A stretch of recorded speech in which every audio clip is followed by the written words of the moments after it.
Today is 9/11, an important day to our country and to many people in our school. Let's take a deeper look into today's history with reporter Stella King. Yesterday was a normal day at Brandon High School. Classes changed according to schedule, and students routinely passed through the halls. However, there was an aura of remembrance that hung heavy through the air. Yesterday was 9/11, a date that lived in infamy for all American citizens as they remembered the thousands of innocent lives that were claimed in the terrorist attacks against the United States. In the attacks, 3 planes were hijacked and crashed into the Twin Towers and the Pentagon, and it is believed that a 4th plane was intended to hit the White House. While none of our students were alive during the 9/11 attacks, several teachers have memories of the event.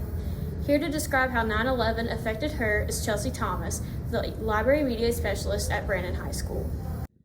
So I was in the 6th grade when 9/11 happened at Brandon Middle School, and I vividly remember walking down the hall and hearing my teachers talk about it and really not knowing what was going on until they sent us all to class and told us to turn on the news. And we watched everything happening on our TV screens in our classrooms. And it was really hard for me. I'm a law enforcement officer's kid. And so as you saw all of these policemen and firemen and racing towards the scene and not running away from it, my 11-year-old brain made that connection that, like, a lot of these people's parents aren't coming home tonight or ever. So it was kind of a time in my life where I was learning about, the tougher things in the world and understanding more. So it really affected me. It made me really kind of notice that my dad's job was dangerous and that, life could have looked a whole lot differently for me if we would have been, residents of New York City or something like that. So, it was terrifying too, not really know what was going on, across the country, and knowing that somebody had purposefully tried to hurt our citizens on our own soil was really difficult. Brian and Jared to see the time.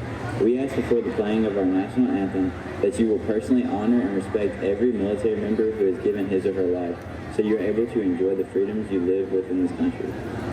When you sing quietly while looking at the flag, you are showing respect for the sacrifices our servicemen and women made in protecting our flag and our valued way of life. So a lot of things changed, a lot of safety measures changed, flying changed. I remember having to sit in line and wait for gas for so long, kind of like after a hurricane, people were doing that then. Everybody was really scared, a lot of uncertainty.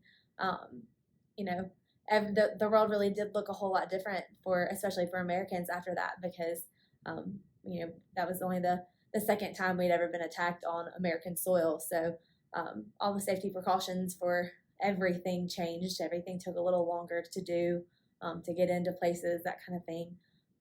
It was scary, and now it seems so normal because it's been so long. And but sometimes I think about the fact that getting on an airplane was a lot different before 2001.